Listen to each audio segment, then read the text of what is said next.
Hello everyone, welcome to Chapter 1. I'm author Stephen Donahue, and today I'm going to be reading from the book The Last Dog on Earth by Daniel Ehrenheft. And we're going to do something a little bit different this time. I'm actually going to read from the back cover to give you a little bit of background on the story itself. So this is from the back cover. Logan Moore hates everyone. The father who abandoned him, the stepfather who wants to control him, kids who want to get in his face, everyone. Except Jack, a mangy mutt that nobody wants, except Logan. But Jack is in terrible danger. A mysterious disease sweeping across the country, turning dogs into vicious, raging predators. Jack isn't infected, but that won't keep her safe. People are shooting dogs on sight and asking questions later. Now Logan and Jack are on the run. There's nowhere they can turn and no one they can trust, except each other. And now for Chapter 1. You know what the Wallace's dog can do? Robert asked. He slapped the steering wheel. He can fetch his own leash when he wants to go for a walk. Can you believe that? Otis fetches his own leash. Robert had an annoying habit of slapping the steering wheel while he was talking and driving at the same time. Logan hated that. Logan Moore hated a lot of things. Mom said that hate is a strong word and that Logan shouldn't use it. Logan didn't agree. If hate was a strong word, then that was fine by him. If there had been a stronger word, he probably would have used that one. In fact, hating was such a big part of his life that he kept a running list of all the things he hated. The list changed from day to day. It could change from hour to hour even. Sometimes it was bigger, sometimes smaller. Sometimes it was just one word, Robert. So Logan never wrote the list down. He kept it in his head, where he kept everything else that mattered. Right now, the list reads as follows. Things I hate. Being in the car with Mom and Robert. Listening to Robert jabber on and never shut up about the Wallace's dog. The Wallaces. Their dog. The name Otis. Devin Wallace. And being angry. The list always ended the same way. Because even on a beautiful June afternoon, with the summer vacation just starting and the sun blazing and the wind whipping through the open car window, Logan could count on being angry for one reason or another.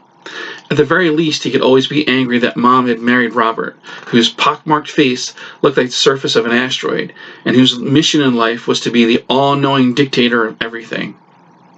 Logan could also be angry that his father had run off when Logan was 7, and was now living the high life somewhere in the boondocks, in a mansion he'd built by himself that probably had a hot tub and a trampoline. But Logan wouldn't know, because his father had never invited him to the place, and never would. Not that Logan would ever want to go. And of course, he could be angry about being angry all the time, since it was a lousy way to feel. But Logan had gotten used to all that sort of stuff. He'd had to get used to it, or else he'd go crazy. And then, who knew what could happen? He might turn violent. He might turn to crime. Then he would wind up being one of those kids you see on talk shows. The kids whose heinous behavior proves to the studio audience that teenagers are indeed very evil. And isn't it high time we did something about that? Today, Logan was just angry because Robert had burst into his room without knocking. Again. Then he torn the place apart, searching for the TV remote control. Again. He couldn't find it, of course, because Logan didn't have it. But that didn't stop him from throwing all of Logan's stuff all over the place. His clothes, his books, everything. Even the lousy baseball mitt that he never used because it was so stiff that it felt like concrete. And besides, there was no one to play catch with anyway. Then Robert told him to clean up the mess. And on top of all that, Mom and Robert were dragging him to the Wallace's summer kickoff barbecue for the 80th billionth time. Logan would rather have his eyes poked out with a sharp stick. He'd rather be hurled into a pit full of poisonous snakes. He'd rather do anything than be stuck in the same place as both Robert and Devin Wallace. But there was no point in dwelling on what he'd rather be doing. Every year the Wallaces hosted the same summer kickoff barbecue.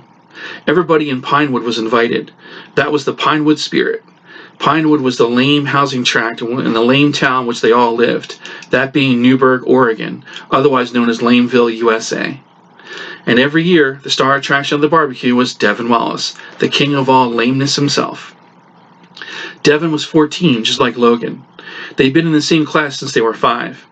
They were both going to start 9th grade at the same high school in the fall. Given Logan's luck, they would probably go to the same college, work at the same office, and end up buried in the same cemetery, too.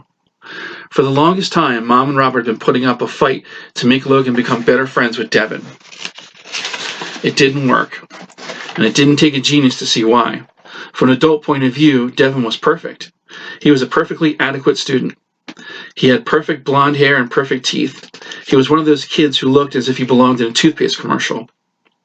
He played about a zillion different sports, too, including soccer and water polo. Yes, water polo. All perfectly. Logan, on the other hand, had messy brown hair and a crooked smile, which most people never saw. People said he looked like his mother. Why? He wasn't sure. Mom was a middle-aged woman. How could he possibly look like her? He and Mom were both skinny, though, and they had blue eyes, which is probably what people were talking about. As far as school went, he hated it, and he skipped it whenever he could. And when it came to sports, he was decent in mini golf, but not much else. He liked to go hiking, but you can't beat anybody at hiking. In other words, he didn't rate so high on the perfection scale. So it was natural that his mother and stepfather would want him to hang out with Devin Wallace. They were hoping that some of Devin's perfection would rub off on him. Unfortunately, Mom and Robert missed what every single other adult seemed to miss about Devin, namely that he was an ass. He was the worst kind of ass, too, a mean one. When adults weren't around, Devin spent all of his time bragging or picking on other kids, especially if they were younger. He treated Logan as if he were an idiot because Logan didn't get good grades, as if grades had anything to do with how smart you really were. It figured, though, the lamest people always made it their business to get good grades. They made it their business to find out what kind of grades everybody else got and make fun of them if they did badly. And I'm sure Devin had a great time with Otis, Robert was saying. Labradors are the best dogs on earth. Logan couldn't believe it. Robert was still yammering on about the Wallace's dog. He hadn't stopped since they pulled out of the driveway. He'd barely even taken a breath. Not all Labradors, Mom said. Robert scowled at her. What do you mean? It's just... Remember what I told you about Michelle Thompson? You know, my friend from Redmont? No, Robert said. What about her? Mom sighed. Last week, her son was playing with their new lab, and the dog attacked him. The poor kid needed 12 stitches. Apparently, she even had to hire someone to come take care of the dog. Robert snorted. The kid probably provoked it. I had a lab growing up. They're the best dogs on earth, he repeated, as if saying it twice somehow made it more true. Mom sighed again, then shrugged. You're probably right. Of course I'm right, Robert said. Anyway, playing with a dog is a lot less dangerous than sitting alone in your room all day, playing with broken household appliances. His dark eyes met Logan's in the rearview mirror. Speaking of which, what's in that bag? Logan blinked. Huh? Robert glared at him. Hello, Earth to Logan. Anybody home? I want to know what's in your backpack. Nothing, Logan said. It can't be nothing. I can see that something's in it. Robert, Mom said, please keep your eyes on the road. I just want to know what kind of trouble your son's got in that bag, Robert said. Nothing, Logan repeated. He wasn't lying, not technically. There was a very good chance that the device in the bag beside him, his latest invention, the Logan Moore Master Remote Control, or LMMRC, wouldn't work. If something didn't work, it didn't count. Therefore, it meant nothing. It was nothing. Robert's eyes kept flashing to the mirror. It's trouble, isn't it? Actually, it's supposed to stop trouble, Logan said. The LMMRC was big enough so even Robert would have a hard time losing it. Don't be so smart, Robert snapped. As the all-knowing dictator of everything, Robert loved dishing out important-sounding commands, most of which began with the word don't. His favorite? Don't turn this into a production, Logan. It's a master remote control, Logan explained reluctantly. I made it from the old model airplane control panel. Whoa, wait a second here, Robert said, grimacing. You mean that model airplane control panel we got you for Christmas? Logan, did you break it? Well, Logan said, I changed it a little. Robert laughed. He turned to Logan's mom. You hear that? He changed it a little. Translation, there's another $70 down the toilet. Remind me about this when December rolls around. Robert, Mom said tersely, please watch the road. It was mine, Logan muttered. Why can't I do what I want with my own stuff? He never asked for a model airplane anyway. Robert had bought it because he wanted it, because he'd had one when he was growing up. You know what your problem is, Logan, Robert said? You're ungrateful. You don't appreciate anything I try to do for you. Please, Mom begged, both of you, let's not get into this now. We're almost at the barbecue. I'm telling you, Marianne, Robert said, as if Logan weren't there. The kid needs to shape up. He's heading for trouble. I still say we should have sent him to that camp like Pal said we should. That would have taught him some discipline, some respect. Maybe next year, Logan's mother muttered, when he's older. Logan could feel the muscles in his neck tighten. He turned his head and stared out the window. That camp was the Blue Mountain Camp for Boys.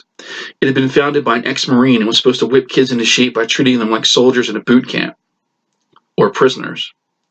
Logan had looked it up online. The picture showed a bunch of barracks-like huts surrounded by a tall cyclone fence with razor-sharp wire on top. That was where Robert wanted to send him. Nice, he thought. Robert turned onto the Wallace's block and pulled up to the curb. The barbecue was already in full swing. The street was jammed with cars. Logan could hear the faint strains of music from behind the Wallace's big, perfect, beautiful house. The kind of cheesy, light rock music that only adults who lived in big, perfect, beautiful houses seemed to listen to. There were bright balloons hanging from the tree on the Wallace's wide front lawn and a hand-painted sign. Come around back, no party poopers allowed. You know what, Logan said? Maybe I should just wait in the car. I don't think I'm allowed inside. What in God's name are you talking about? Robert demanded. But Logan didn't feel like explaining, because if he did, Robert would get angry. He'd probably have a heart attack, and that would be great at first, because Robert would clutch at his chest and choke out, "Help me, help me." But then he would grab Logan's neck in a final horror movie moment and strangle him. And they would stare at each other, eyes bulging, until they both died. Because the most fiendish horror movie villains always manage to get in one last terrible crime before they get killed, which wouldn't be so great. So Logan just shrugged.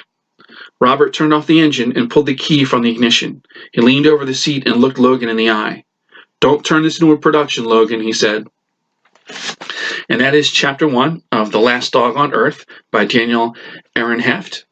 And this is also available on Amazon. It's a really good book. It's got a great environmental message, and it's a book I highly recommend. Definitely want to check that book out. And if you haven't already, you can also check out my latest book, which is Amy the Astronaut and the Secret Soldiers, which is also available on Amazon. Okay, well, that's it for today's episode of Chapter 1. And until next time, keep reading.